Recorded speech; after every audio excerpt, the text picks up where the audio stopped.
So officially now, welcome. This sequence will continue to explore the connection between the hips and the ribs, and we'll also kick things up a notch just to see how those two halves of the body can articulate really well together. We'll take a quarter turn to the left if your space allows. If you're not parallel to me, then just do it however makes the most sense for your setup. And then slowly recline. An option to keep the knees bent. Sometimes that feels more supportive on the low back and the pelvis, or you can extend the legs. And take a moment to feel the contact between your body and the yoga mat beneath you. And start to notice the edges of your body. And then notice how the breath interacts with those edges, ever so gently expanding on the inhale, then ever so gently softening or even blurring and dissolving on the exhale. And just take a few breaths on your own to get to know what's happening in your body right now and what's happening with your breath.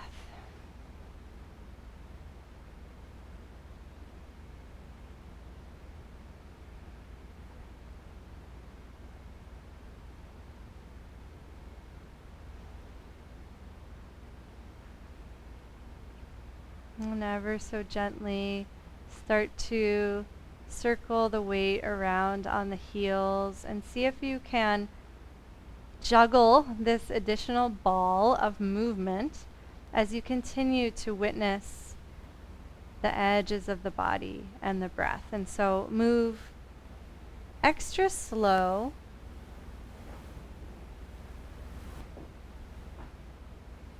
And try to sense this continuity of movement. We can really feel each moment of the circle on the heel, on the foot, and then rippling up the legs into the pelvis, low back, all the way up to the cranio-fascia of the skull. Go the opposite direction with the feet and slow down even more and exert less effort. Sometimes if you're overexcited about that, it can be really intense in the feet and the calves. So let this be really soothing.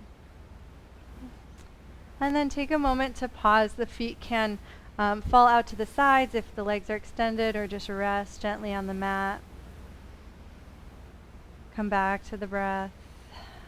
And if you're following along with the playlist, you can hit play on the first track, Namaste, and set that single track to loop. And then we'll all meet with the knees bent. So if you're not already there, take your time. Let the feet walk out underneath the knees, perhaps exploring a wider setup for the feet. And paw out the mat with the feet. And as you do that, notice how the pelvis just gently tilts from side to side towards whatever foot is lifted. And maybe you can even start to notice the relationship between the pelvis and the rib cage. As the feet march out, there's this little tilting in the pelvis. And either the rib cage goes with it, or it works, the muscles around the rib cage work to stabilize so that the rib cage doesn't tilt. You don't have to force one or the other, just observe. And then equal weight in both feet.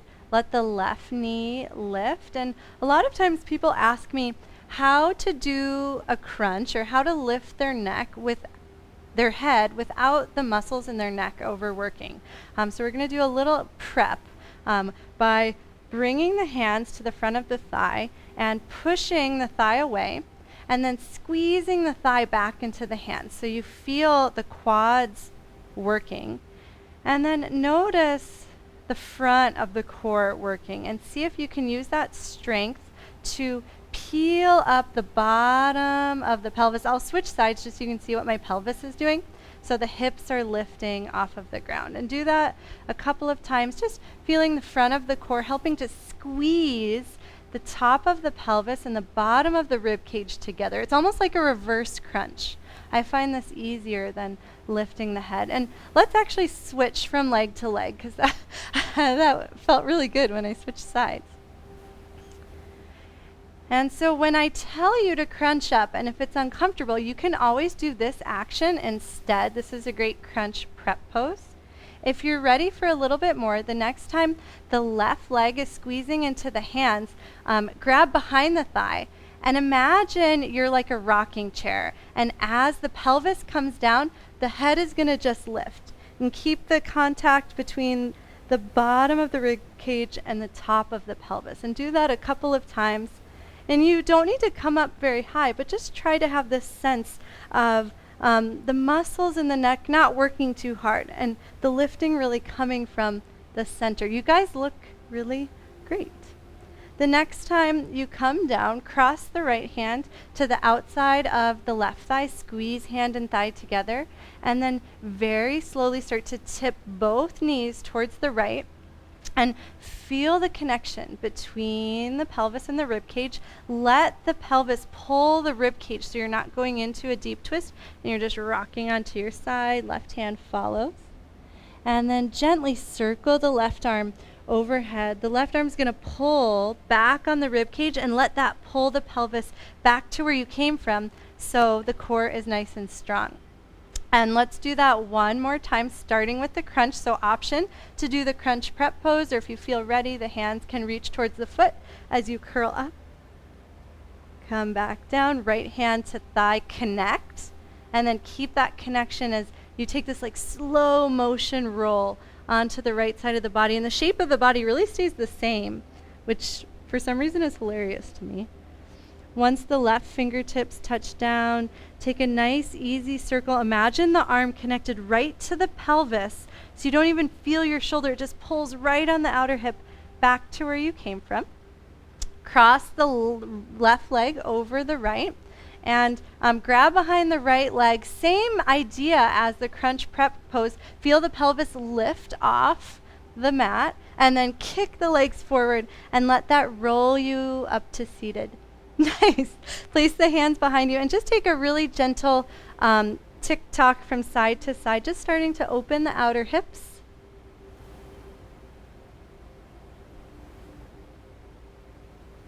And then grab behind the legs. We're going to go back down to do the other side. And so uncross the legs, soles of feet to the mat, and just pause for a moment.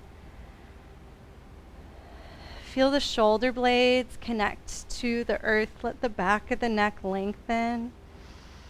Let the breath fill the space between shoulder girdle and pelvis, or between rib cage and hips. And now we'll do the other side. So bring the hands to the top of the right thigh and start to squeeze hands and thigh together. Peel the bottom of the pelvis up and then grab behind the thigh and slowly kick the leg forward, letting the pelvis return so the head just lifts up. And just take a couple of rocks there. I call it keeping the ribs and pelvis closed, right? It's like keeping them connected, keeping them talking to each other. And then the next time you recline, right hand out, left hand to outer thigh. Give a little squeeze. Keep ribs and pelvis connected as you start to tip the knees over to the left this time. Right hand will follow. Right hand touches down. Let the fingertips graze the mat overhead, drawing a big circle to peel open first the rib cage, but then just taking the hips right with it so you return to the back. Option for whatever crunch is working best for you. I like to fan my hands to either side of the foot as I peel up. And then recline, left hand to thigh, slow motion roll. And then circle back around. Returning onto the back, cross the right leg over the left, grab behind the left thigh, curl up, and then kick the legs forward, slowly, or actually no, coming up quite fast, hands behind you, and then just take a couple of tick-tocks here, and you might notice a little bit more sensation on the outside of that right hip. We're doing a lot of twisting today with this intelligent connection between the pelvis and the rib cage. So just start to notice how, as the pelvis tips, the rib cage can naturally follow, staying strong in the core. And then let's switch the cross of the legs and place the right hand behind you. Let the left thigh slide along the shin so the toe touches down, and we'll pivot into our tabletop position, moving nice and slow. Nice. Knees down, paw out the hands, bend your elbows a lot, and bring a little extra weight into the pinky side of the base of the wrist so that the knuckles of the index finger, middle finger, and even ring finger lift a little bit. And then pause at center and lower each elbow underneath your shoulders. And just notice how the sensation from ribcage to pelvis changes when you're on your forearms. And we're going to play a little bit with one of my favorite muscles, the serratus anterior. Just let the heart start to melt towards the mat. And as you do that, your shoulder blades might slightly wing. You can even just picture them almost like peeling off of your rib cage, and then reverse that motion, letting the rib cage start to puff up and fill the space underneath the rib cage. And just do this a couple of times, and if it's really challenging where you are, you can come back to your hands. Actually, let's all do that. Let's come back to the hands and try it first from tabletop. So the rib cage sinks from underneath the shoulder blades, and then very subtly puffs up and fills underneath the shoulder blades. So it's almost like 1% of a cat-cow just underneath the shoulders. And now let's lower to the forearms. And the magic of that is you don't have to think of it anymore because those muscles are starting to turn on. Let's just take some nice slow circles of the shoulder girdle around the elbows. Right, so as you circle here, just notice the changing sensation. Imagine with each angle, you are turning on a slightly different muscle to support your shoulders. And go the opposite direction. If you're having trouble feeling your shoulders or having awareness of the rib cage and the shoulder blades, try moving slower and just try to feel the breath. And then center your weight, pause for just a moment, and slowly let the hips sink back, let the forehead melt. Push down into the knees to roll up one vertebra at a time. You can always bring your hands to thighs if the spine needs a little more support as you do that, and then slowly circle the arms overhead. For some reason, this has become my new favorite thing, and I do it in every class. I don't know why, but we're gonna do a kneeling chair. So flex at the hips, send the hips back, and then as you slowly rise back up, let the arms drop. And just do this a couple of times, starting to notice the connection between reaching your hips back and reaching your arms forward. This allows us to start to stretch our lats, which are big, strong muscles that are often really tight in people. So if you notice your low back arching a lot here, try to resist that by connecting the front of the ribs to the pelvis like we did on our back. And now we'll add in our toe tap. So next time you come up, shift the weight to the left and toe tap the right foot forward. And then back to kneeling chair. And try to move with as much control as possible. So literally it's just the tiniest toe tap, which is a lot harder. And the next time the right foot is forward, let the heel come down, melt the hands down inside of the foot, separate knee and heel any amount.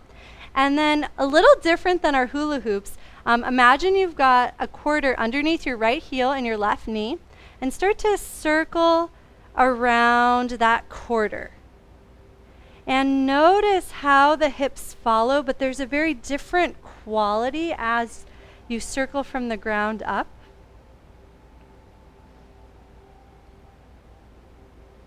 And then circle the other direction. I find there's a lot less doership in my hips when I do this, and I can really soften and just allow my hips to release as much as they want without me pushing. And then pause, walk the hands forward just to make sure the shoulders feel supported. And then actually walk the hands back, slide the foot back just a little bit so that the knee can start to come forward of the ankle. And keep the weight in the heel. There should never be pressure in the front of the knee. And so the way that we play with that is by anchoring the heel. And that just turns on some different muscles that support the knee a little bit better. The next time the knee comes forward, slowly start to lift your heel away from the mat like you're wearing a high heel, and then drop it back down. And do this a couple of times. This activates the soleus muscle, which is your deep calf muscle. The more weight you have in the front foot, the more challenging it will be, but just make sure there's no pressure in the front of the knee. Sometimes the ankle wants to drop in or out. See if you can really keep it square, which might mean not lifting it quite as high. And the next time it lowers, pause there and slowly start to lift the right hand so you're twisting away from me into that front leg. And then untwist, reach the right arm forward and gently kick into the right leg, but just a little bit because we're just warming up. And then bend right knee and twist once again, and we'll pulse between those two shapes. So extend and reach, more like a forward fold, and then bend right knee and twist to the right. And just do this a couple times at your own pace, just starting to feel the right leg wake up a little bit more. Perhaps noticing the relationship between the ribcage spiraling open to the right and what happens in the hip when you do that. The next time you reach forward, melt down and start to rock forward and back. Again, keep the weight in the front heel because we don't want any strain in that knee. And if it's comfortable, you can lift the back knee because we're going to build a little bit of momentum to be able to step that left foot forward. If that feels safe and comfortable, play with stepping the left foot forward wide into a wide forward fold, melt the head down. You can always just step forward in a normal way, but that way is more connected for me. Sway the hips from side to side. And then bring your hands to your shins. Let your pelvis get heavy so the sits bones drop towards the heels. And just roll up one vertebra at a time. And use your hands if you need a little extra support. There should never be any strain as you do that. And just pause for a moment at the top.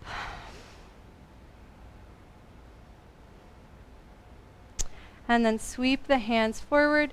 Send the hips back. And just take a couple of chair poses. And I know my right leg feels like I am so alive, and my left leg feels like it doesn't yet exist yet.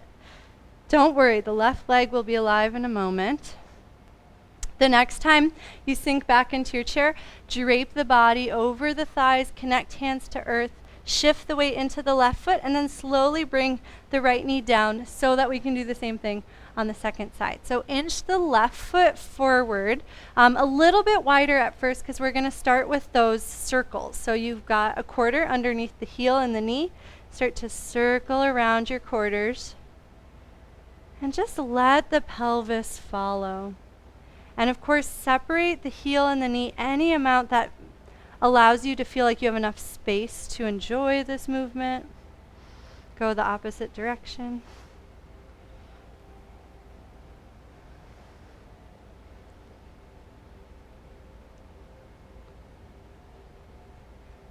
And then pause. And now we walk the foot back just a little bit, hands back a little bit, and slowly bend into the left knee, but keep the weight in the left heel.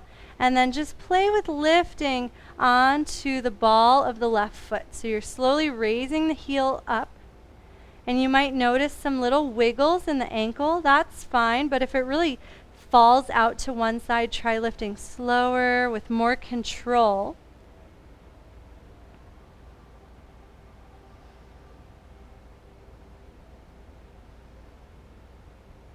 And then the next time the heel comes down, we'll shift the weight into the right hand, slowly twist into the leg towards me, and then lengthen the hip back and reach the left hand forward.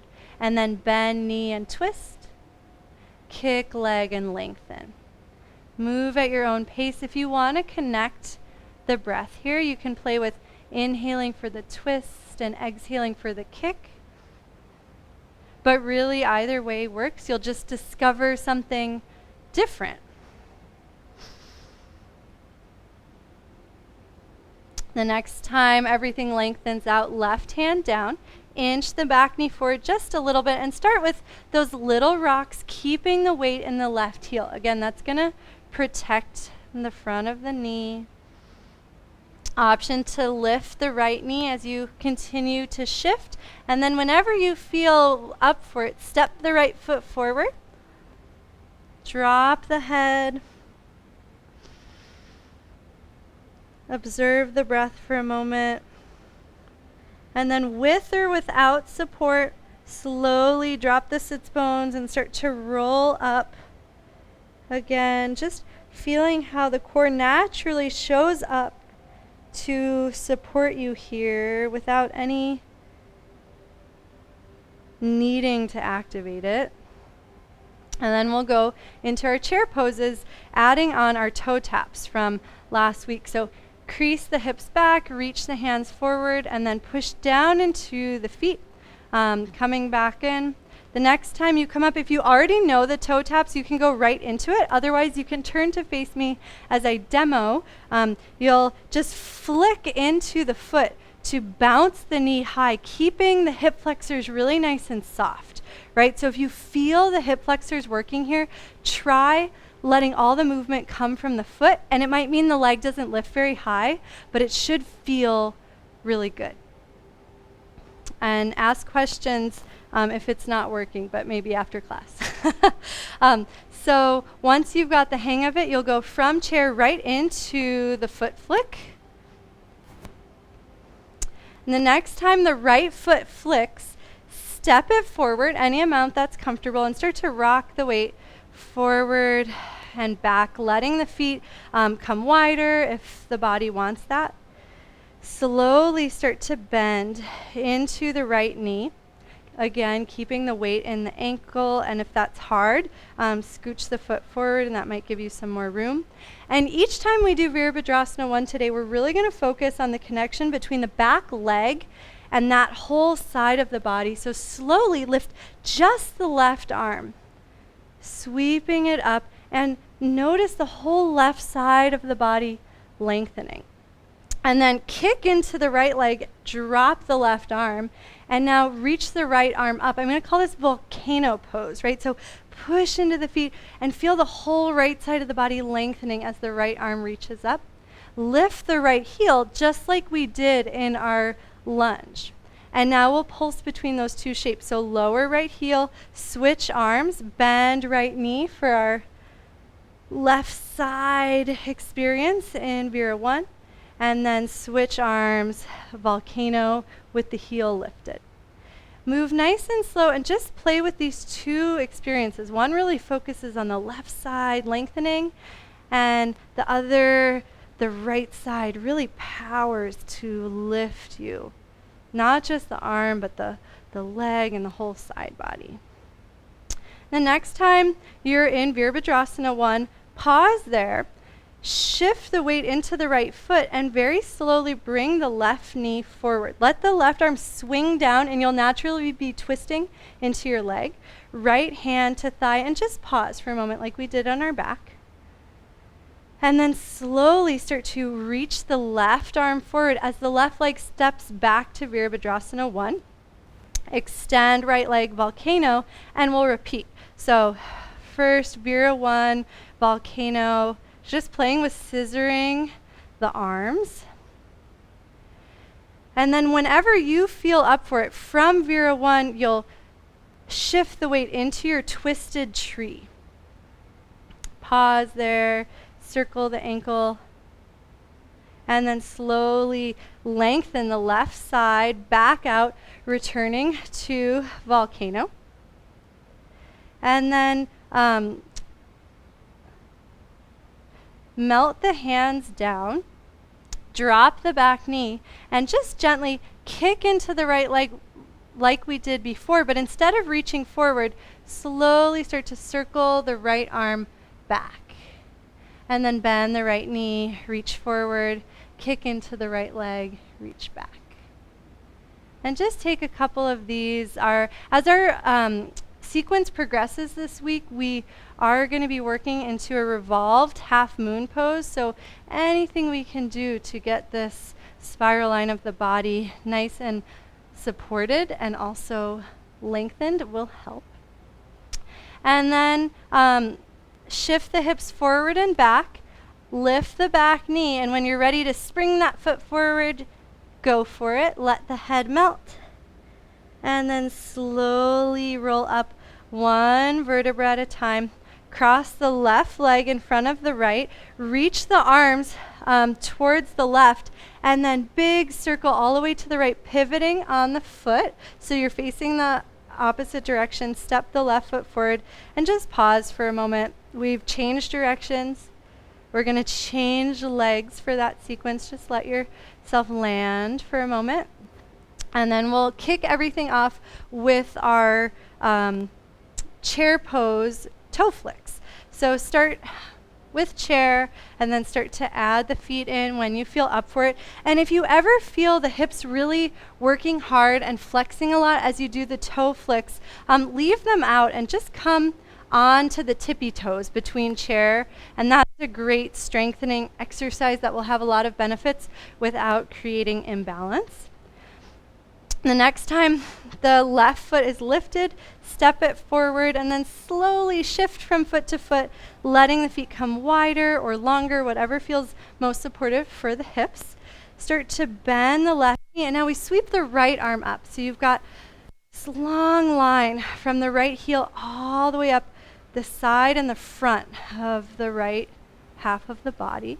And then switch arms, lengthen the left leg, volcano pose, hover the heel, and then just slowly start to play between these two poses, really observing the right side in Virabhadrasana 1, and then let the left side take over in volcano. Start to connect with the breath, and either breath works for either movement, so choose and just be present with your breath. And the next time you're in Vira 1, shift the weight into the front foot, spring the right foot forward, left hand to thigh, and then let the right hand swing back. Take just a moment to get used to balancing, and then slowly reach the right arm forward as the right leg reaches back to Vira 1. Extend the left leg, reach the left arm up, volcano. And then just take a couple of pulses on your own from Vira 1 to volcano. And then whenever your body wants it, you can toe flick the right foot forward into your twisted tree. The right hand will swing down. And then lengthen the whole right side in a Vira 3 prep pose just to step the foot back. Now, melt the hands down inside of the left foot. Lower the right knee. And we'll add on that twist. So extend the left leg, start to fan the left fingers up and back, and then bend the left knee, circle the arms forward.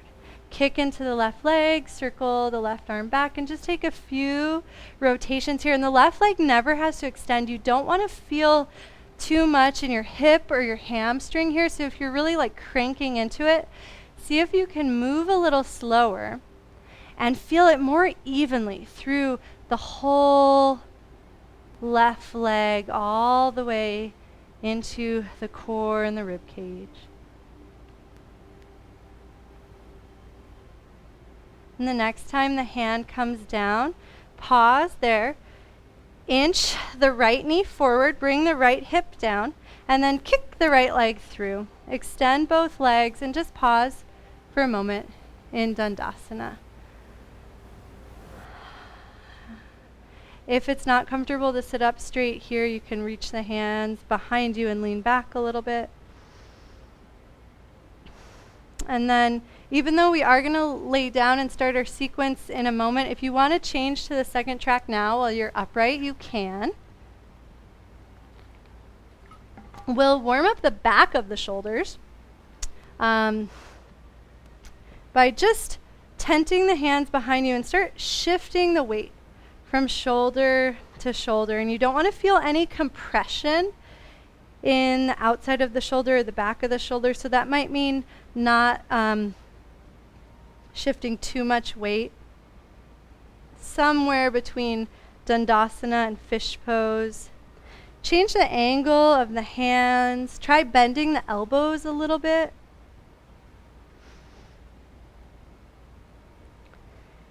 And then slowly lower the elbows and let the arms just melt beneath you to end up on your back. And just pause on the back and let the body receive the download from the sequence you just did. And so we did both sides on that sequence, right? And now we'll go through the first part of the sequence just on one side. As you're ready, drag the heels in. And then bend the left knee in towards the body. Curl up for your crunch. Slowly recline, right hand to outer thigh, connect. And then slow motion roll onto the right side of the body. Let the left arm circle, pulling back on the hip. And then cross the left leg over the right, grab behind the legs, curl up, and then extend the legs and kick forward. Plant the hands behind you and just let the knees fall from side to side.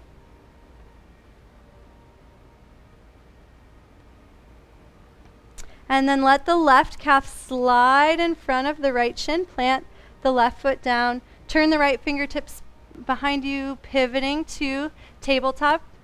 Keep the knees lifted or lower them. It's up to you. Paw out the hands and then lower the forearms. And take your shoulder circles around the elbows. Go both directions. If the knees are lowered, hover them for a moment, and then we'll all drop the knees and ride that momentum all the way up to kneeling. Option to clap, it just sort of happens. And then crease the hips back, step the right foot forward, melt the body down. And actually 2 options here. The way we came forward before was with the body low, stepping 1 foot forward. You can also stay high and just step the foot forward into Tadasana. So whichever is most comfortable on your joints, we'll all meet in Tadasana, and it looks like you guys got there no problem. Pause for a moment in Tadasana, bringing equal weight into both feet, and then bend knees, crease the hips, chair pose, couple of toe flicks. And then the next time the right foot is up, step it forward. Virabhadrasana 1 with the left arm reaching up. And then switch arms for volcano. Vira 1. And then shift into your twisted tree. This time we'll linger a little bit longer in our Virabhadrasana 3. So slowly circle the left arm forward and start to reach the left leg back.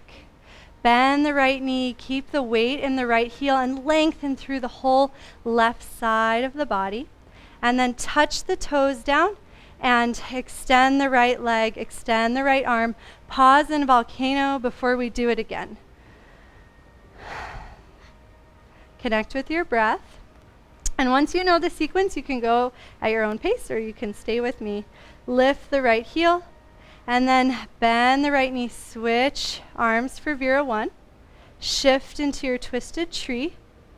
And then slowly reach out for Virabhadrasana 3. Set the toes down. We'll meet in volcano. You can always pause there. Nice. And then when you're ready, continue on your own. One last time. And we'll add on from Virabhadrasana 3, bend the right knee really deeply, extend the left toes back, and then melt the hands inside the right foot. Option to lower the left knee like we did before, or you can keep it lifted as you reach the right fingertips forward. Slowly kick into the right leg as you circle the arm back and down. Bend the right knee. Reach forward and up, extend the leg. Reach back and down, bend the knee. Modification on Parivrtta Trikonasana. Feel free to pause at any point in the rotation that feels beneficial to you. And the next time the hand is down, weight in the front heel, bend the back knee, shift the weight forward and back until you can step the left foot forward. Melt the head down.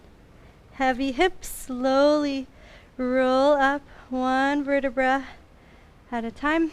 Left foot in front of right, reach to the left, and then pivot on the toes all the way to the right, letting the hands circle around. Nice.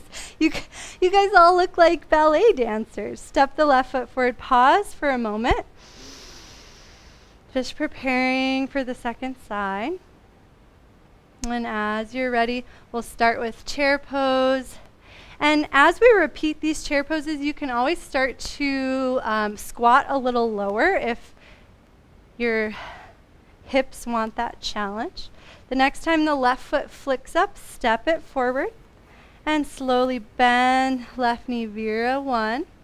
Remember that right side, and then switch to volcano. Return to Vira 1, and then pivot to your twisted tree, letting the right arm sweep down and slowly articulating the rib cage away from the pelvis, but feeling how they stay connected by squeezing the thigh into the hand. And then lengthen the whole right side of the body, Virabhadrasana 3. Set the toes down, extend the front leg, lift the heel for volcano, and we begin again. So heel drops, bend the knee, and then shift to tree.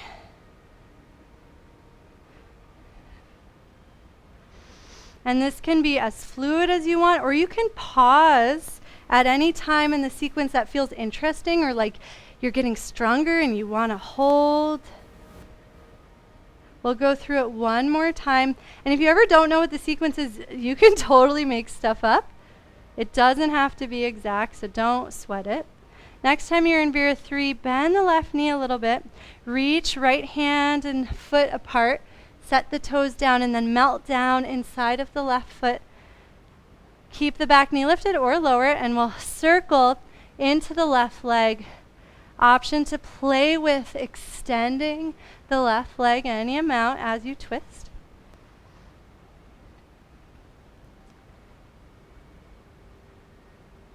And then set the left hand down inside of the foot. Get bouncy in the legs until you can step the right foot forward. Head hangs heavy, and let's stay here a little bit longer. So bend the knees deeply. Feel the spine supported by the front of the core. Check in with the neck.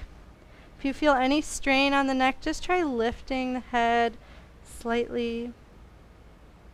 And then heavy hips, bend the knees a lot, and slowly roll up one vertebra at a time, with or without support from the hands.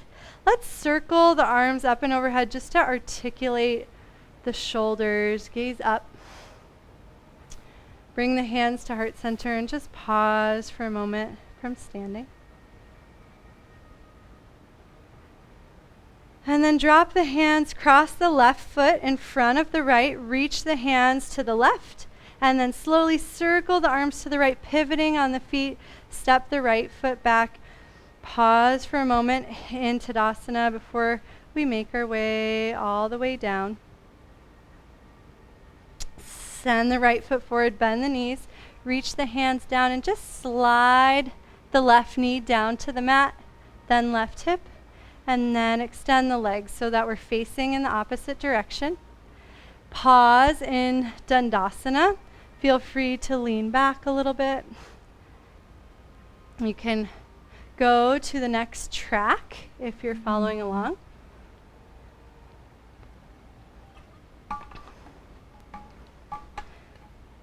And so this time you can stay upright on the hands, or you can go straight to your forearms as long as there's no strain in the shoulders. This is an awesome modification for fish pose, so feel free to stay upright as you extend through the front of the body, or start to shift the weight from elbow to elbow. And then pause with equal weight in both elbows. And we're not going to extend much through the neck here, but just try bringing the thighs in towards the belly, curling up just like we did on our back. And then very slowly starting to unfurl the whole front of the body and just let the spine extend. You can gaze forward or slightly up. And if that felt good, feel free to try a couple more of those.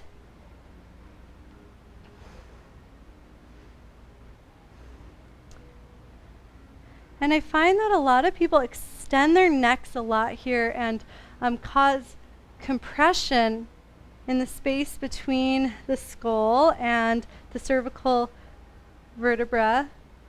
And so just make sure the neck feels supported. And if you're not sure, just gaze forward and let this be more about the rest of the spine. The next time you're in this version of fish, slowly let the arms slide out from underneath you and just pause on the back. We're going to go through the sequence one more time.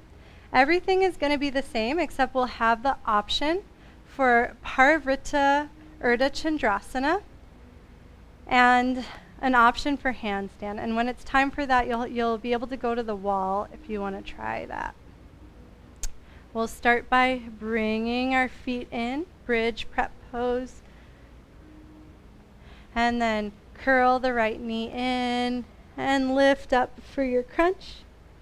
Release down, left hand to thigh, connect, and then slowly roll onto the left side. The right hand will follow.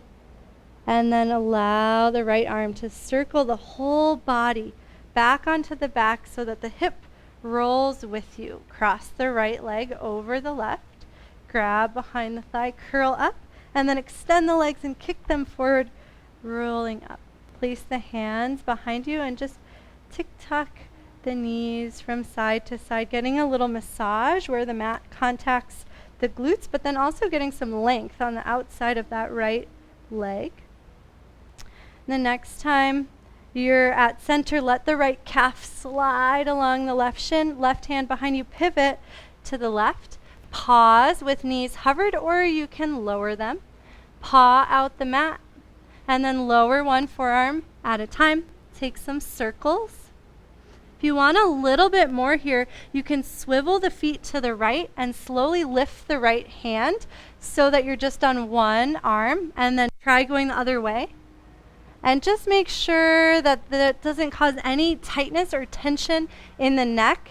The neck muscles should not support this movement at all. It should all be in the back and the chest. So if you feel it in the neck, stick to both hands on the ground for now. And let's all meet in our hovering table, and then let the knees fall and ride the momentum up to the top. Nice. Mel, I think you love that movement. At least I love seeing you do it. And then crease at the hips, step the left foot forward. Two options here. You can use momentum to stand up, or release the hand and bounce the foot forward and roll up. Either way, we'll all meet in standing. Do whatever is kind. Nice, Jessie, you got it. Whatever is kind on your body.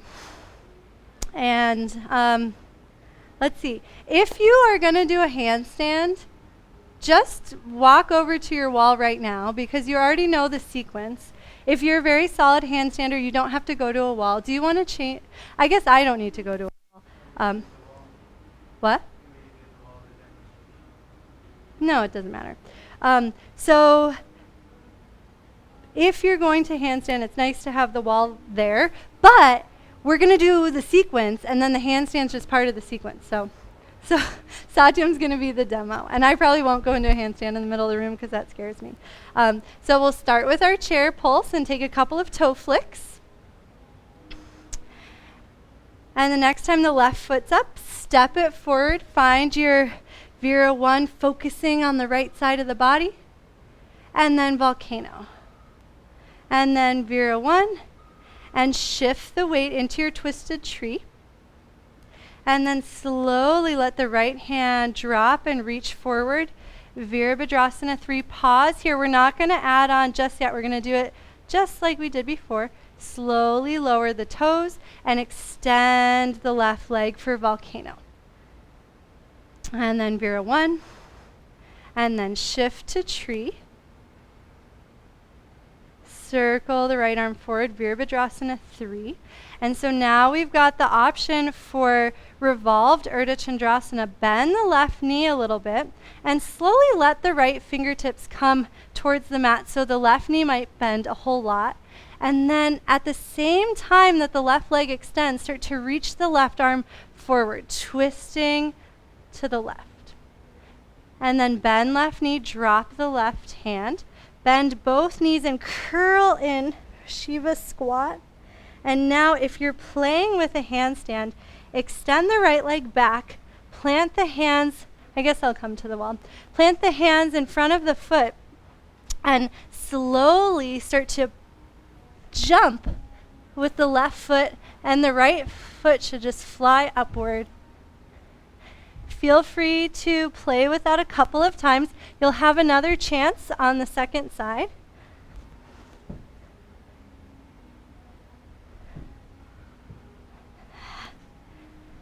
And then the next time the right leg comes down, release the right knee.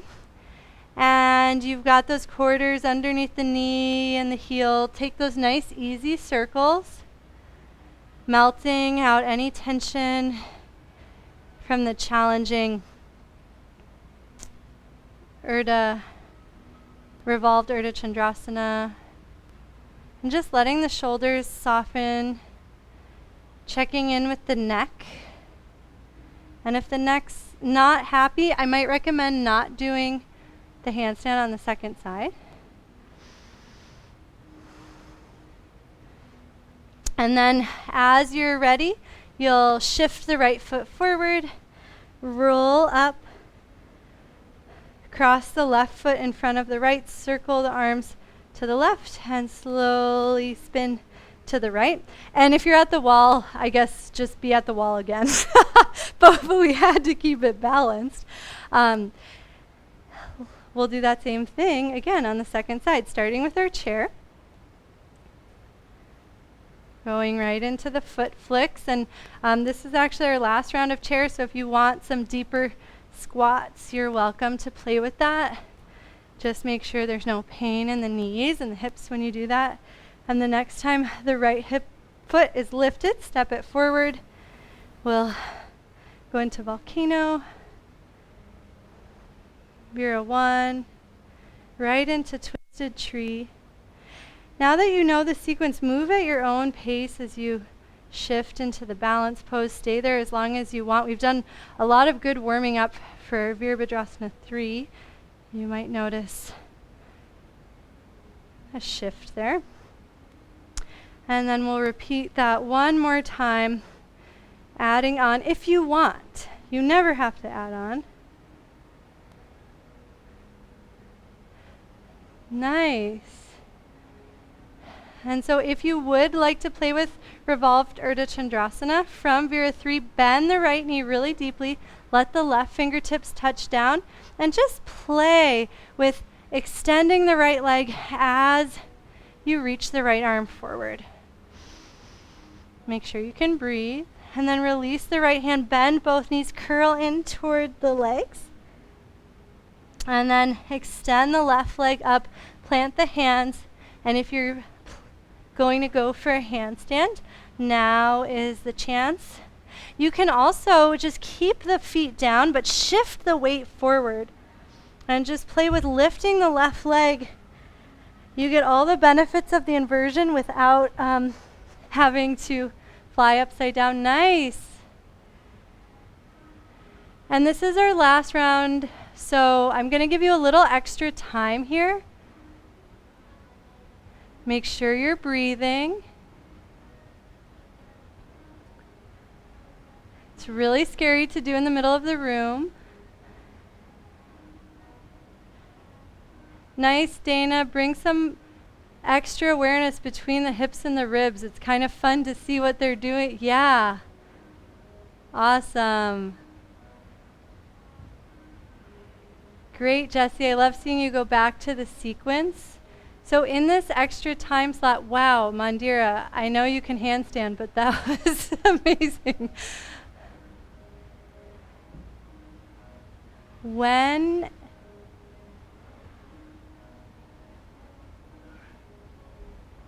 Nice, Angeli.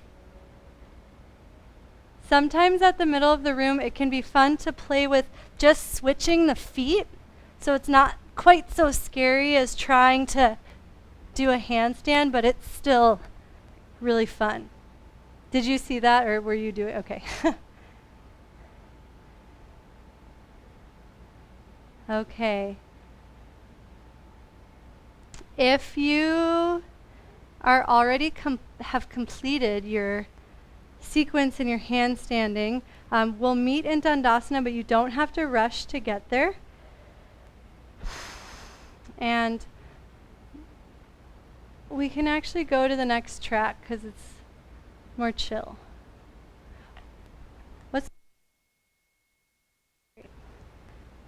Good job. Everybody okay? Was that fun? Okay. So let's just take a moment in Dandasana. And even though this is like sitting up straight pose, just notice any sense of the legs feeling alive, the core supporting you, the shoulders resting squarely on the rib cage. And connect with your breath. And so we'll have a couple of options for fish pose. If you're all fished out, a nice alternative back bend is to come into bridge pose. So if you are not benefiting or your neck is feeling sensitive, I recommend bridge pose, but otherwise you can stay with me as we do a couple of unfurling fishes together. Slowly come down onto the forearms and take a moment. Play with pointing the forearms in different directions or the fingers in different directions so that you feel like you've got space in your chest and support in your shoulders. You don't want to feel any pinching or straining anywhere. And then we'll do one upright. So bring the knees into the chest, curling into the legs. Feel the connection through the front of the body, all the way front of the neck, core, tops of thighs, all the way into the tops of the feet. Let that line lengthen out. Keep the hands where they are, but drag them backward, allowing the whole front line to lengthen. And then two options. You can do it upright one more time, or you can come all the way down onto the back. Place the fingertips underneath the glutes, and I'll talk you through it a couple times from the back. This isn't for this isn't for anyone. If you feel any pinching in your neck here, I recommend doing it from the high way instead. So from here, curl the legs into the chest, lift up just like you did before. Slowly start to lengthen the whole front of the body, letting the crown of the head rock back. Just lifting the spine slightly away from the mat, not too intense. If it feels good, you can pause here or just take a couple of those curl and unfurls. And I really find that less is more here, especially if you have sensitive neck or shoulders. And you can pause or allow the chin to tuck, let the arms melt from underneath you, and just pause on the back. Let the knees curl into the chest. Slowly lift the chin to the knees. Breathe into the back of the neck and the back of the skull, back of the heart. And then let the head fall. Let the soles of the feet come to the mat and step them nice and wide, arms wide, and just gently windshield wiper.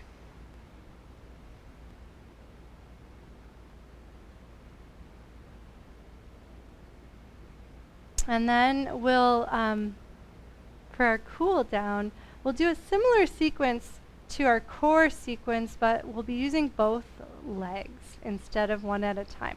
So hover the shins, slowly curl the thighs into the chest, wrap the arms around the shins, peeling the back of the heart away from the mat, and then let the back of the head recline. Reach the right arm to the side, bring the left hand to the outer right thigh, and slowly roll onto the left side, letting the right arm float. Let the fingertips touch down, and then gently circle the right arm around you until it pulls the right hip back to where you came from. Reach both hands towards the heels, drop the feet down, add a little bridge here, and it can literally be a little bridge. You don't have to lift very high because we're just cooling down. And then we'll return to Apanasana, or double leg crunch. And now left hand to T, right hand to thigh connect, and then roll to the right, big circle. Let the left arm pull you back to center, option for the bridge here. And then option to go through that on either side one more time. So crunch, twist, circle to the back, bridge. Feel free to pause in any of those movements.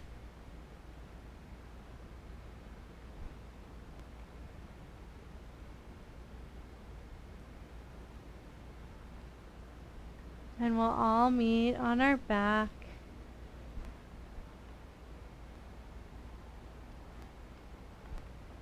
And grab behind the thighs and just gently rock and roll forward and back. And then roll all the way up and turn to face me. We have got just a couple of minutes before Shavasana to sit together. So if you want to grab any props to support yourself, you can. I recommend pausing the music, maybe grabbing a sip of water. I don't recommend spilling it on the floor like I just did.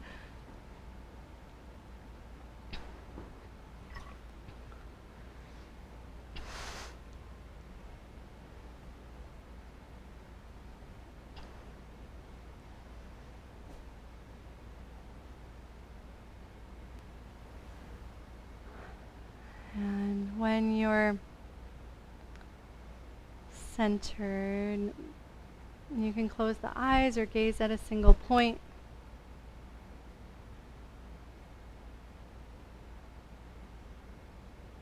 And just take one moment to overarch your back and over round your spine.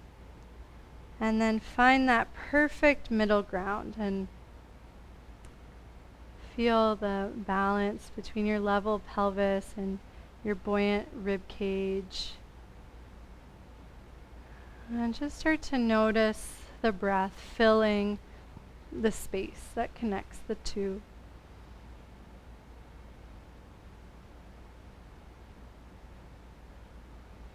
And see if you can observe the breath without controlling it.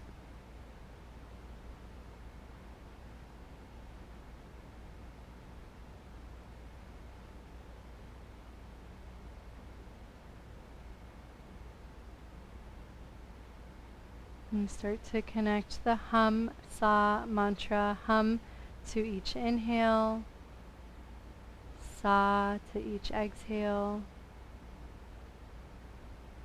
And imagine that the breath is generating those vibrations. The two are so intertwined. that the breath and the mantra happen together.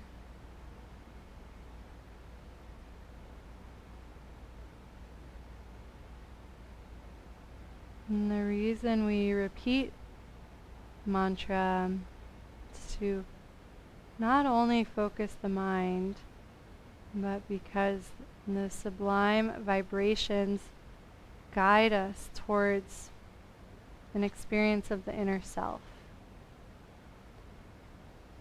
And so imagine, or maybe even feel this excitement,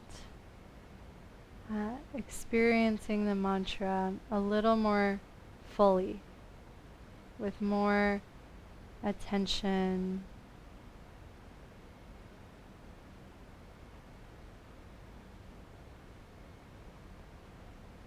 And each time you repeat the mantra and let go of the thoughts or the sensations in the body, feel the mantra pulling you into this deeper experience of the self, breath after breath.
Each breath and conscious repetition of our mantra is an opportunity to release anything tight in the body, in the mind, or even subtler than that. We can experience more freedom and clarity in an instant. And so give yourself this opportunity .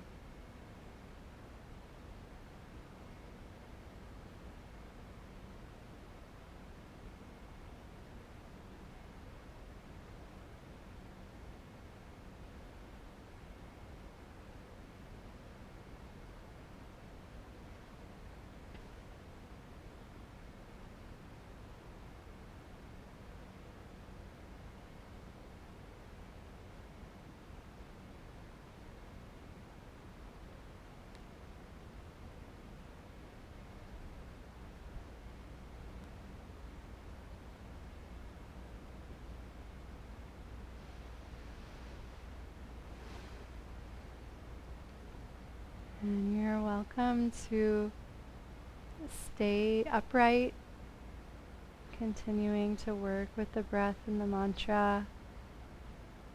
And you're also welcome at this time to recline onto the back and to rest in Shavasana.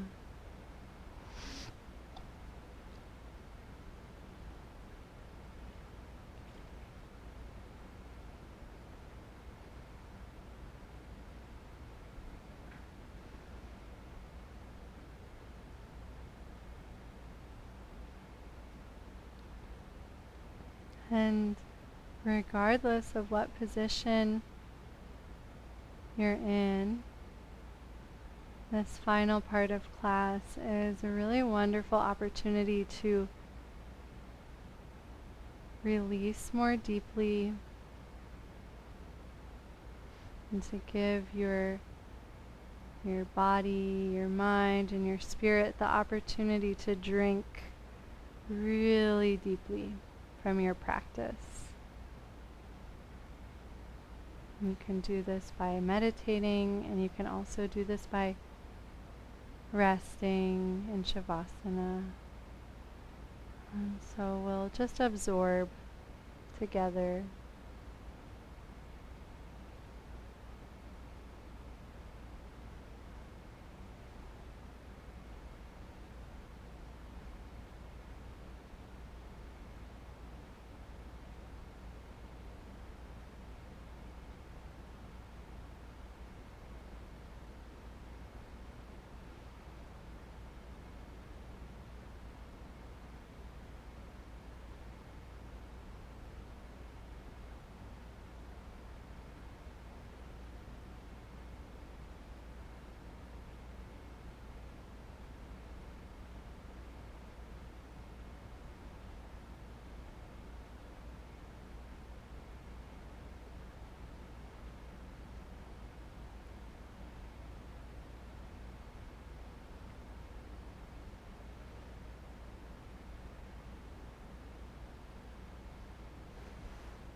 Take a moment to come back to your breath.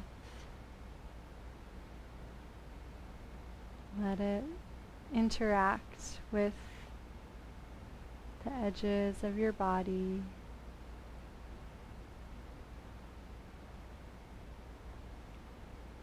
Make any gentle,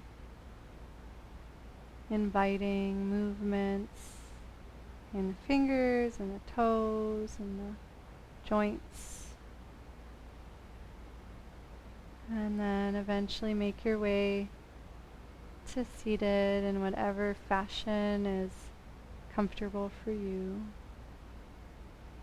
We'll meet with hands at the heart.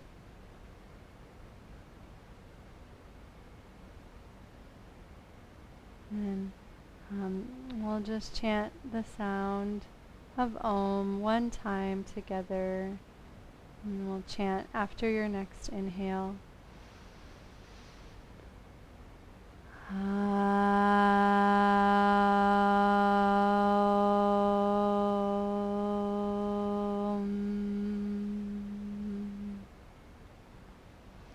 Thank you so much for being here and practicing. Namaste. Okay, 75 minutes went a little bit better than last time. And I always love to hear feedback on what class lengths you guys prefer, or questions, comments. Otherwise, have a great week and hope to see you soon.